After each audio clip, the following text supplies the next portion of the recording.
Great, welcome everyone. My name is Randy DeFau. I work at WANDisco on the product team. So you'll notice our marketing team did a fantastic job with the slides as usual, except they got my name wrong. So there's actually two of us, Brett Rudenstein and I work together in the product team. I think it's okay you got me instead of him. He's probably smarter, I'm taller, so I think it's kind of a wash. What I'm going to talk to you about today is supply chain management. And no, you're not in the wrong room, and this is a Hadoop summit. But it's interesting, we talked to quite a few, whoops, that's my clicker, there we go. Brett and I both talked to quite a few customers, and of course, being on the product team, we're always asking them about their Hadoop deployments, what's working well for them, what they're struggling with. And we got the sense that a lot of the problems that companies are facing these days that we hear about are, in a certain perspective, similar to supply chain problems. A lot of companies think about Hadoop as an interesting technology that they can plug in to solve a set of problems with their data. They almost see a Hadoop cluster as a factory. Raw data goes in, useful data of some sort comes out. But if you study supply chain at all, you realize that there's a lot more to a supply chain than just the factories. There's all the inputs, coordinating them, how they get from one factory to another. Not every factory is the same. Some factories are critical to your operations, and you can't afford to lose one. And if you study supply chains at all, you realize how important these are to manufacturing operations. And we think that the data supply chain is equally important to how these companies are using Hadoop. And my classic supply chain joke is, if you're ever involved in a natural disaster, you better hope that Walmart's in charge of your relief delivery and not FEMA. Because Walmart's a company that makes a living off of optimizing supply chains, and the government not so much. So anyway, the problems that we hear about really from companies that are doing large-scale Hadoop deployments, again, there's a lot of interesting analogies to supply chains. Companies have important data. They have to make sure that there's a certain set of checkmark requirements they satisfy. They have data that can't be lost. They have certain operations that run on that data that can't have any downtime. They have interesting problems about data originating from new places, and they're trying to figure out how that fits into their overall data, their data processing chain. And if you read the analyst research to try to put some patterns around these problems people have, the analysts will list all the stumbling blocks with Hadoop, and they'll talk about things like lack of enterprise-grade availability, a skills gap, security problems, problems with performance at scale. But really, I think of this as companies have a problem, again, with managing the flow of data between the different pieces of their Hadoop deployment. And from another sense, it's really a problem with how to effectively share data between clusters. That's really what people are trying to do. They have data, they need to share it, whether it's for availability and backup and disaster recovery purposes, or because, again, they have different Hadoop clusters that are meant for different things, ingesting, streaming sensor data here. They have another cluster that's really dedicated to in-memory analytics. They need to share at least a portion of the data between those clusters effectively for all these different reasons.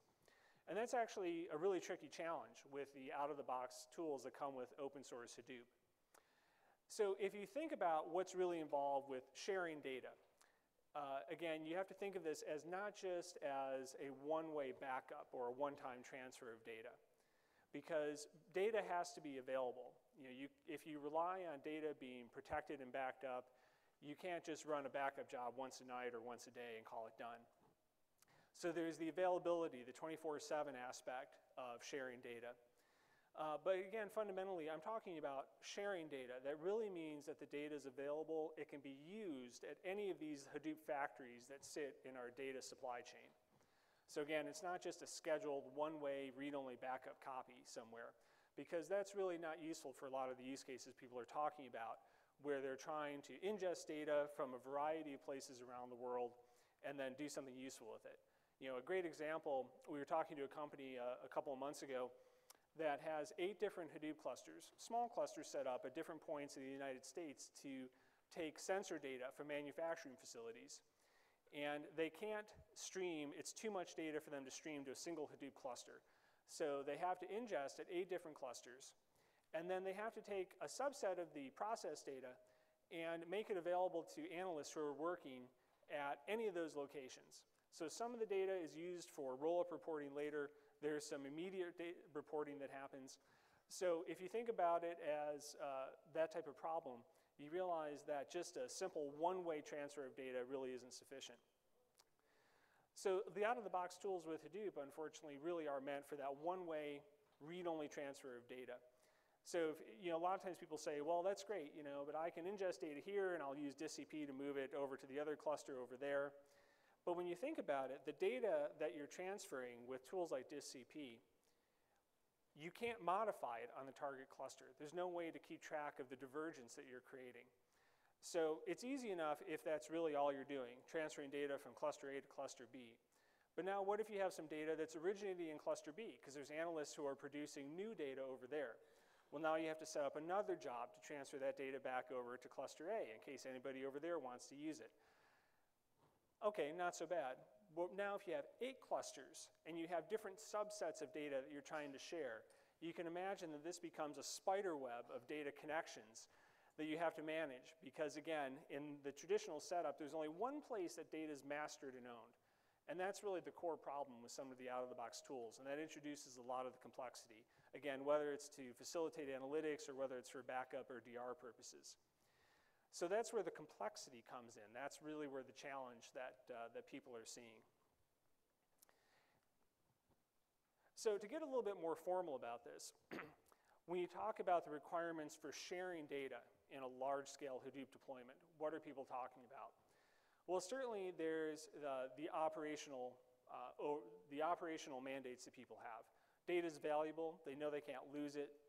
They have to make sure that it's safe, that it's available around the clock for business applications. Some companies have some legal requirements around that.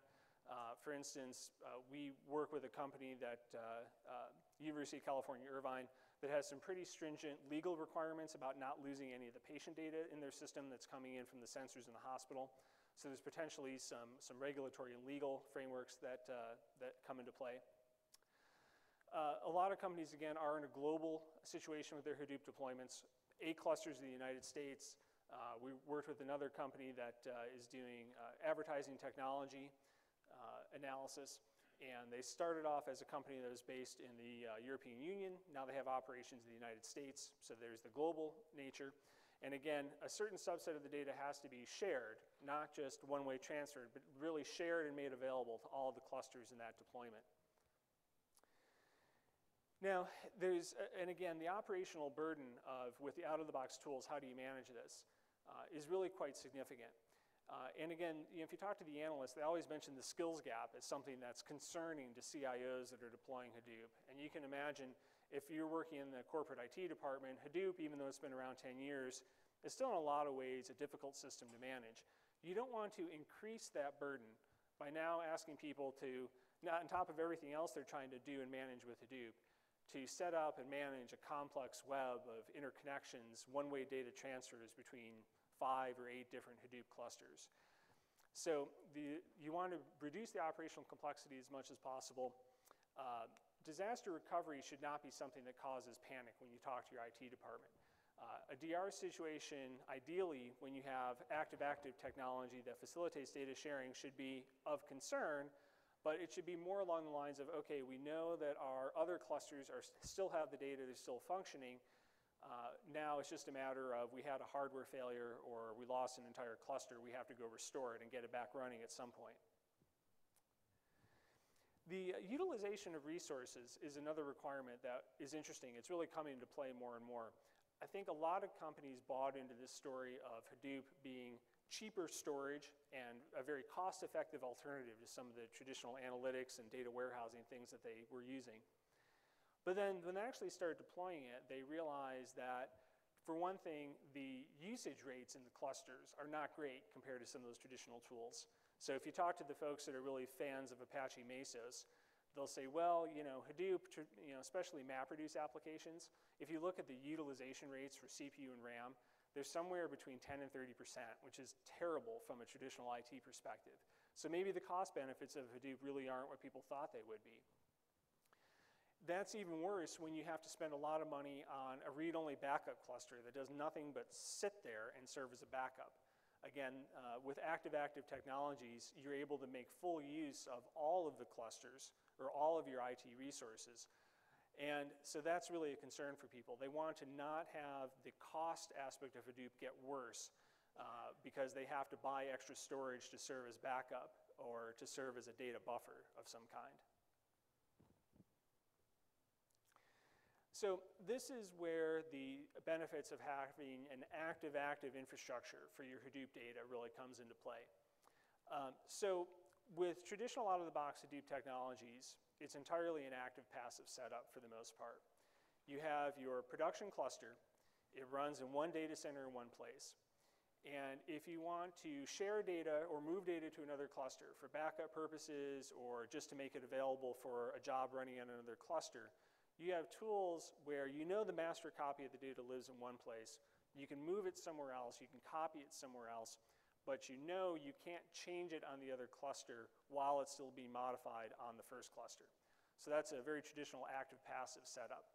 So it means that you have a lot of idle resources sitting around. Only one cluster can really do active work on that data at a single time. So your backup cluster, again, is just sitting there doing nothing but serving as a DR site.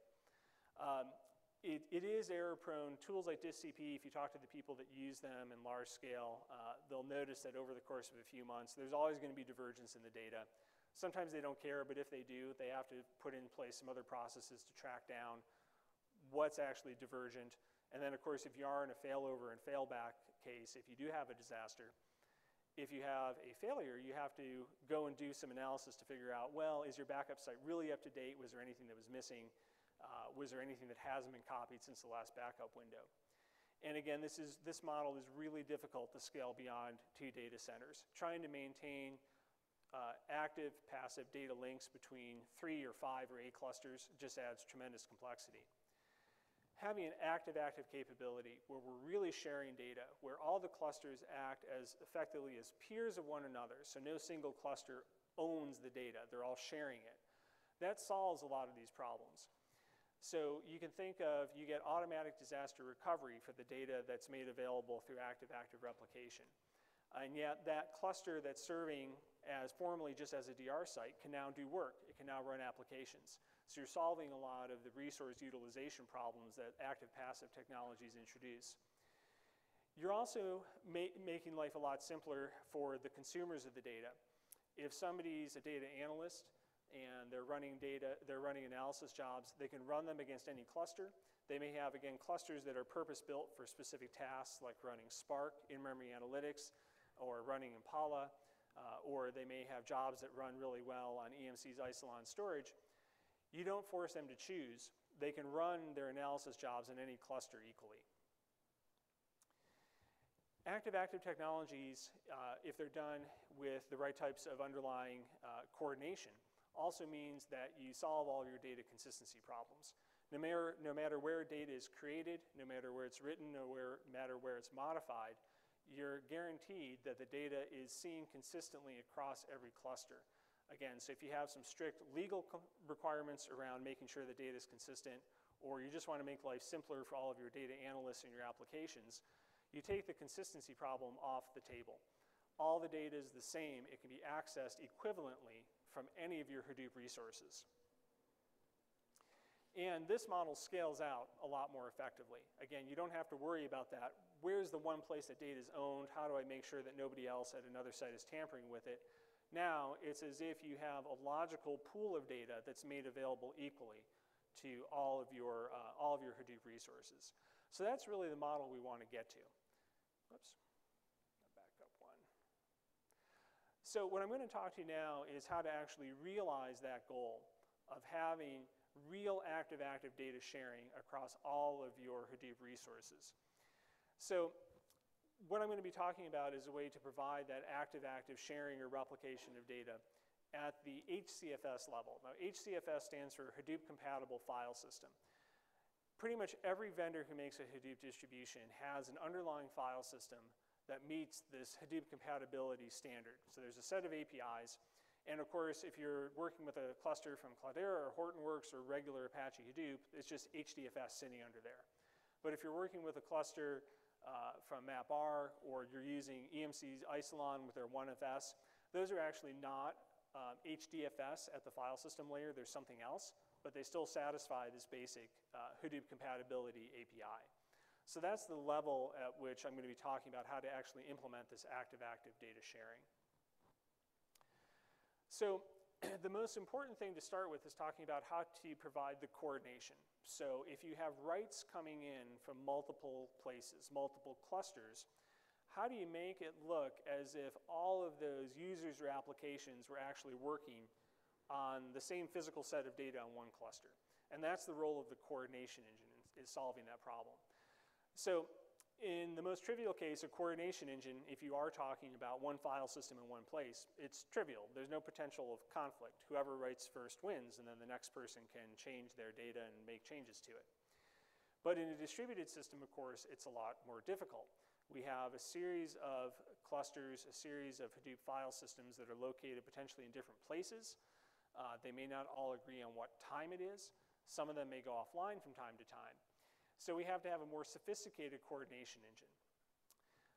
The coordination engine that we use is based on the Paxos technology that was introduced and made popular over the last couple of decades in other aspects or other domains. And in Paxos, you have this concept of a system of distributed peers. And each one of them can perform different roles. And the three roles are proposers, those who want to make changes to the data; acceptors, those who agree on whether or not to accept this in a certain sequence of events; and learners, those who want to know about changes to the data. And every node in the system can perform some or all of these roles. So in this distributed coordination engine, when somebody's trying to change the data, that comes in as a proposal. And then you have a quorum of the acceptors who have to agree to accept it. And that's how we ensure that the data is always written in the same consistent order. So that's what prevents all the things you normally worry about when you talk about people modifying data at different places. Split brain, divergence, all those types of problems. And this coordination will happen before the write is accepted into the system. Now it's important to note that in all of these types of systems, you have to agree on some logical sequence of events. And in a distributed system, you come up with your own global sequence of events that's somewhat independent from the timeline. Again, because not all these clusters agree on, they don't all share the same system clock, they may not agree what the same time frame is. So in these types of distributed coordination systems, they introduce their own global sequencing of events. And so the guarantee that they'll make in terms of consistency is that at any particular sequence number, all of the members of the quorum who have accepted a particular write transaction will observe the same data. So this is not an eventually consistent system like you'll find in some of the distributed databases that are optimized for different use cases. This is a strictly consistent system, and at any particular global sequence number, all of the members of the quorum will observe the same data. So that's the guarantee that you get. So the global sequence number is simply a linear increasing sequence of integers. And again, at any particular GSN, all of the members of the quorum will observe the same data. And this is all, again, based on the Paxos algorithm that Leslie Lamport introduced back in 1990.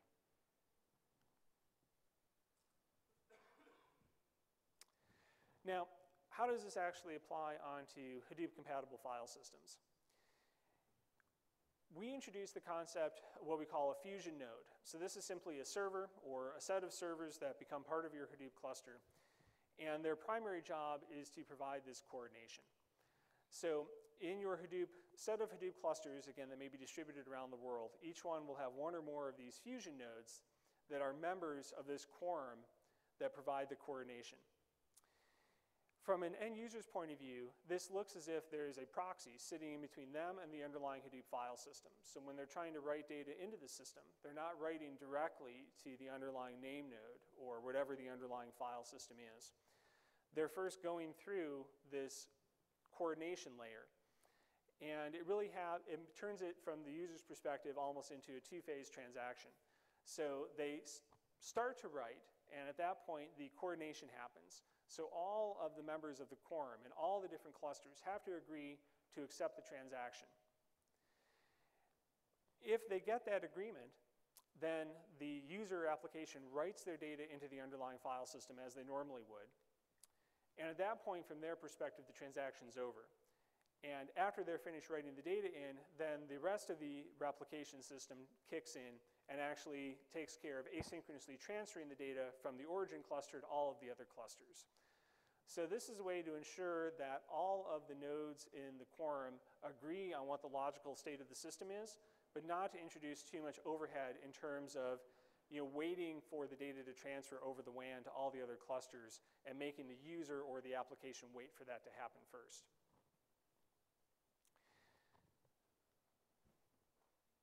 And again, this is a strict consistency model. So the coordination engine will actually coordinate 2 events per write. It will coordinate the file open, and if that fails, and the most common case for failure is, let's say you have 3 clusters in the system, each with an equivalent number of fusion nodes that are serving as members of the quorum. You lose network connectivity from one of the clusters to the other 2. If you try to write into the cluster that is offline, so to speak, that write will fail, because it cannot get a majority of the members of the quorum to agree to accept the write. And that's how we maintain this strict consistency. If you allowed people to write into that cluster even though it could not communicate with the other 2, you would introduce split brain or divergence in the data. And again, in an eventually consistent system, and the best known example these days is probably Cassandra, in some use cases that's okay, and you'll just figure out how to handle that later on. But we've opted for a strict consistency model. In most of the use cases, we're talking about things like DR, making sure that applications are all seeing the same set of the same data at some logical point in time. Then we have to maintain the strict consistency of the data. The popular term for this is single copy consistency. So again, at some particular sequence number of events, no matter which cluster you're talking to, if you ask for the state of the system, the state of the file system at that particular point, then you'll always get the same result no matter which cluster you're talking to.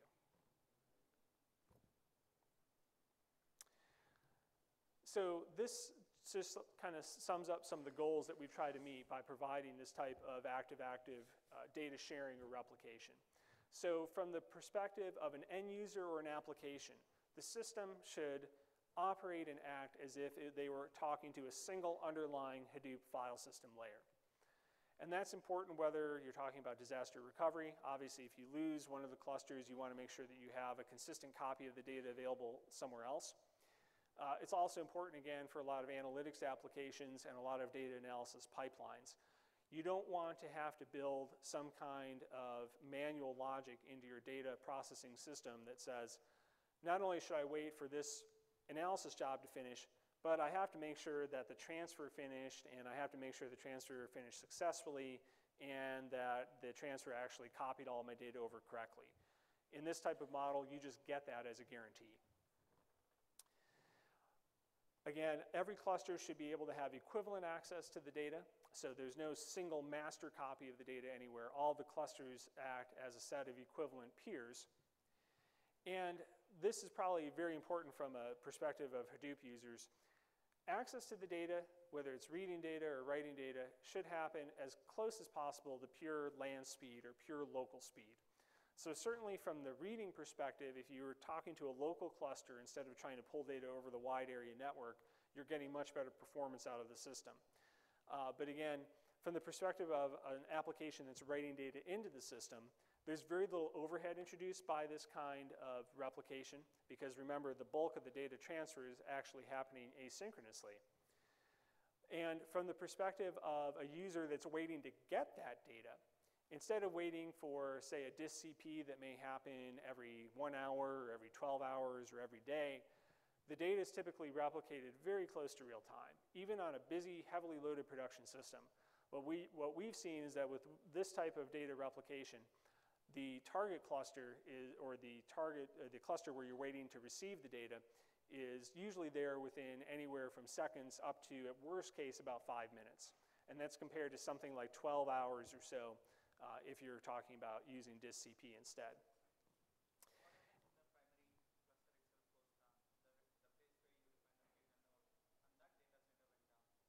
So that was a good question. The question is, what happens if the primary cluster goes down? In this model, there is no primary cluster. All the clusters are peers. They're all equivalent in our model. So if you lose one cluster entirely, and let's say you have 3 total, if you lose one cluster entirely, the other 2 can continue to operate without any hiccups. I'm sorry?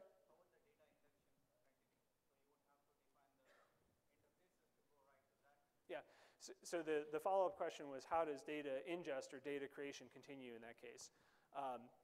Well, in that case, if you lose one cluster, the other 2 are still available, and you can use either one of those other 2 clusters without, you can write data into them, you can continue to run analysis jobs on them.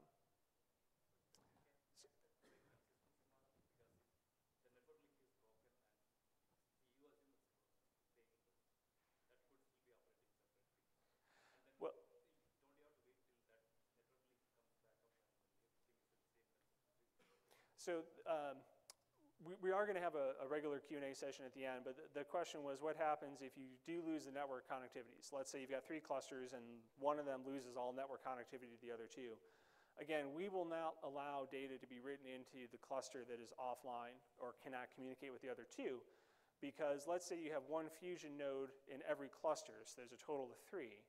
The cluster that's offline, when you try to write data into it, the first thing it tries to do is get agreement from all the members of the quorum on whether to accept that right. And it's a simple majority voting scheme. You've only got 1 vote out of a total of 3, and so we won't allow that right to continue. That's how we prevent divergence and such. Yeah, so I mean, that was the last point on this slide, was failure scenarios. So in any kind of failure scenario, the system should continue to function as well as possible, and it should continue to remain consistent. So the system is strictly consistent. Again, if there's a case where one cluster cannot get quorum, cannot get that agreement to accept a right, it will go read-only. So we will prevent divergence and maintain consistency of the data. And in a more local sense, in a production deployment, we'd always recommend that every cluster have at least 3 of these fusion nodes. That way, if you have just a simple hardware failure and you lose 1, you haven't really lost anything. You still have another 2 in that cluster that can continue to function.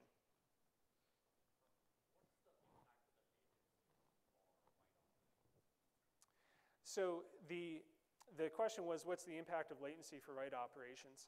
So again, from the user's perspective, the first thing that happens is when they do a file open, we're going to get agreement amongst all the members of the quorum on whether to allow that to continue. That is a very small amount of network activity that has to happen. So you're typically talking about exchanging a few packets of information between all the members of the quorum. So there's not much impact of latency there. Then the user writes the data into their local cluster.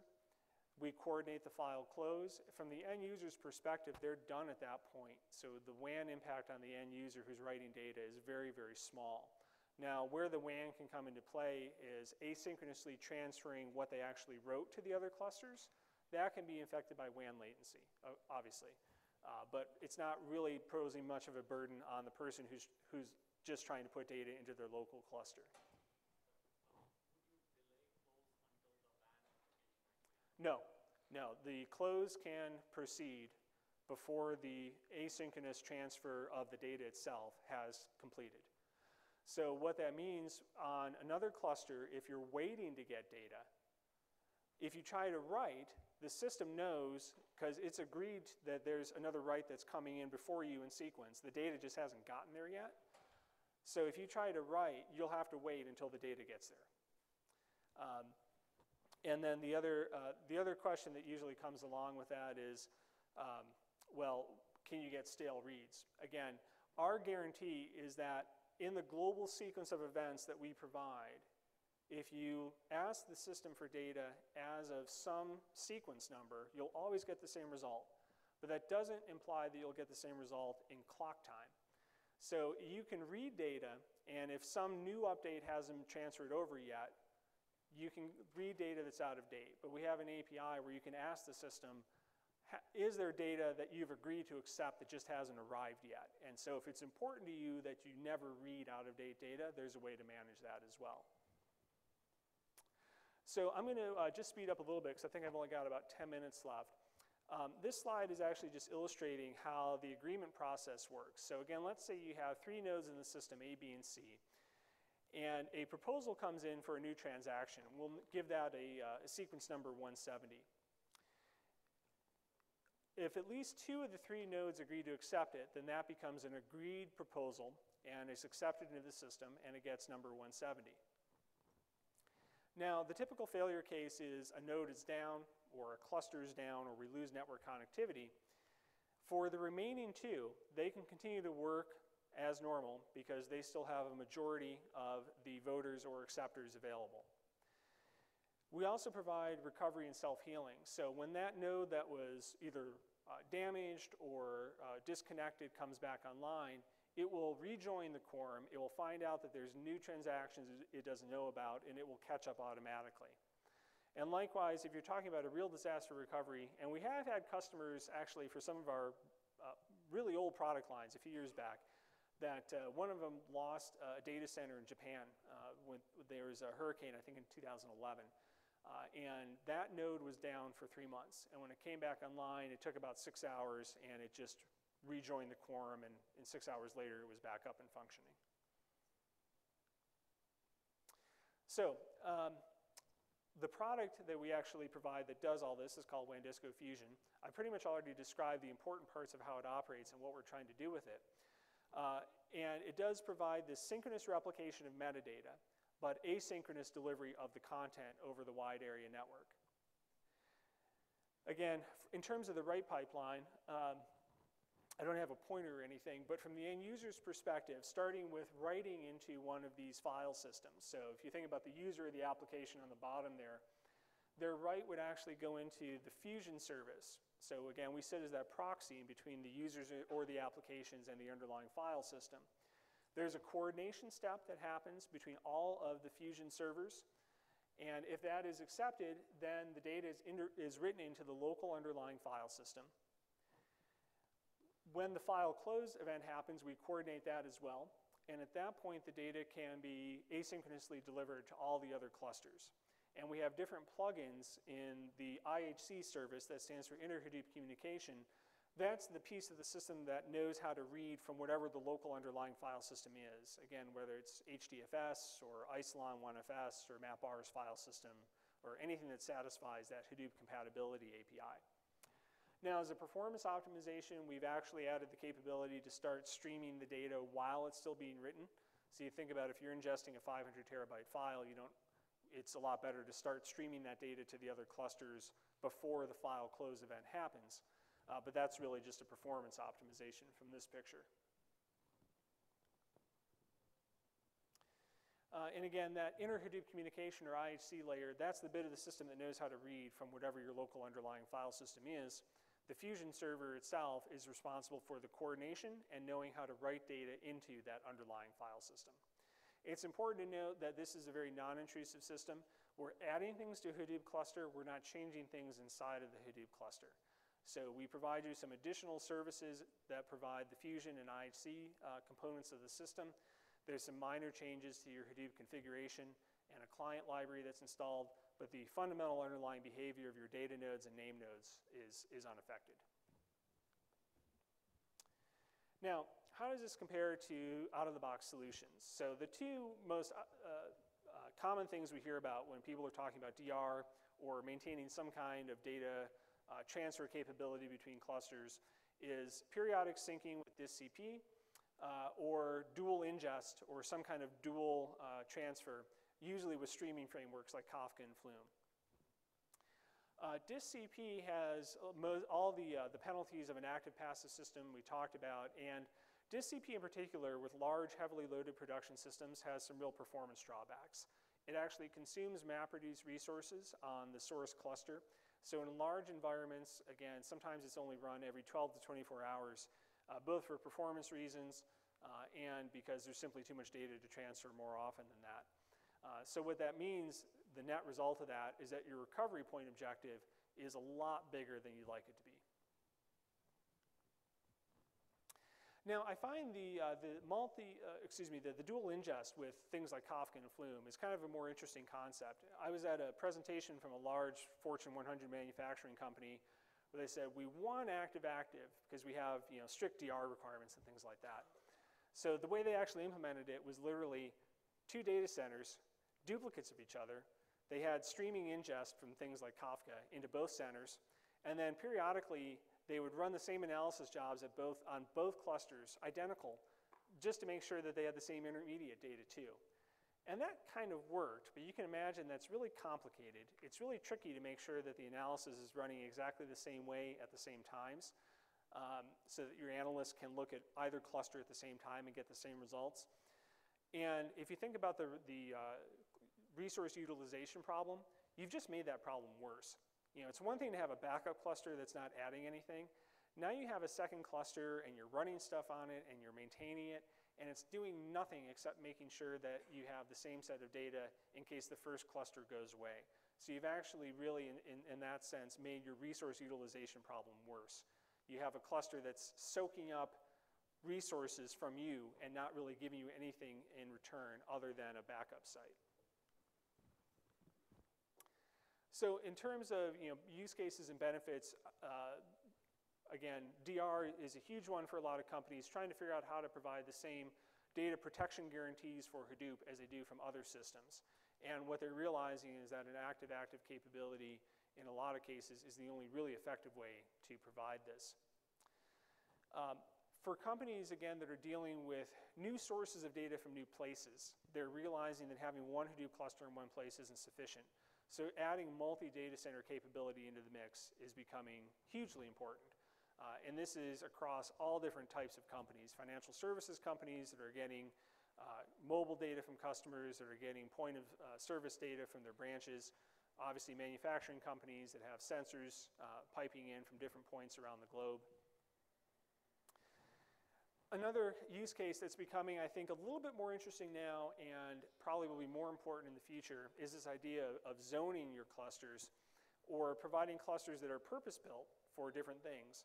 And the classic example I use is having a cluster that has high memory nodes to handle in-memory analytics. So it's a much different hardware profile, a different usage profile. It's really nice to be able to have a purpose-built cluster for processing that still shares the underlying data.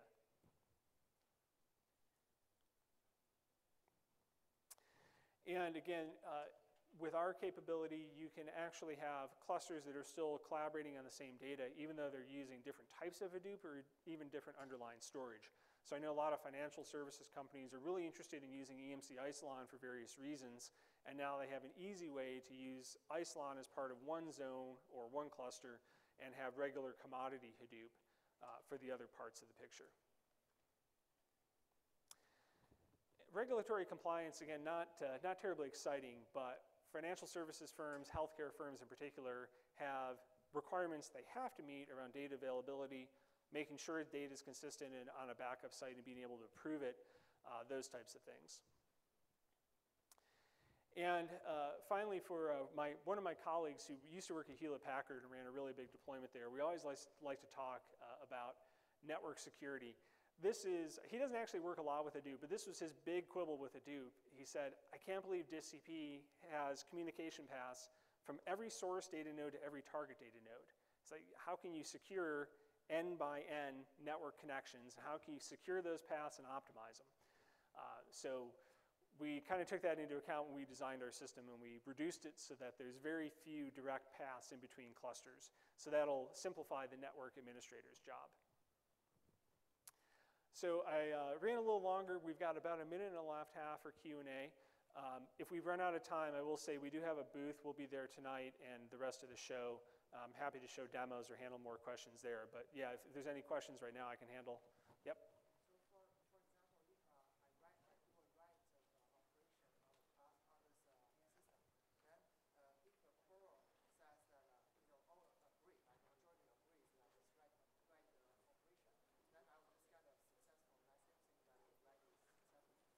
Yeah, so the question was, what does the success path look like?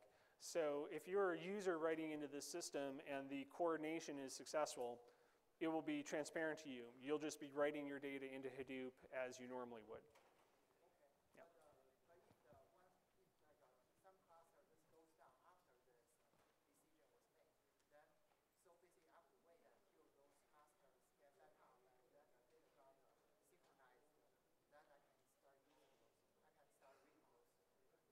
That's right. Sorry, is the question in the back?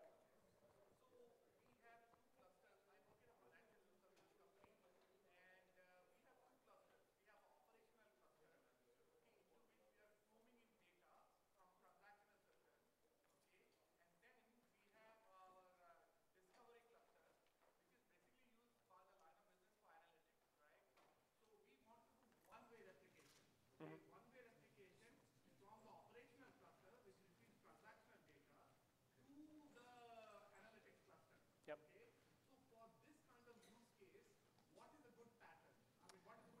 Yeah. So the question, and this will probably have to be our last question. I'm sorry we're running out of time. But the question was, what happens if you want to, in most cases, only have a one-way flow of data?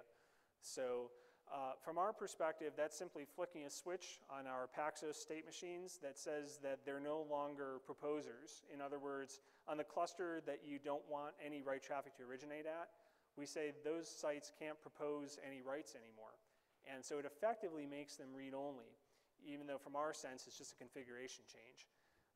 Of course, you can also use your normal role-based access control to say that if you're working on this cluster, you don't have write privileges anymore. So that's a really common question, because sometimes people say, well, we really do want it just to be a DR site. We say, that's great, flick the switch and it's read-only, and if you change your mind and you want to start writing jobs on it, flick the switch back and now you can write to it. So that's how we address that. Sorry, I'm out of time, but if you have any more questions, feel free to grab me at the booth later. Thank you very much.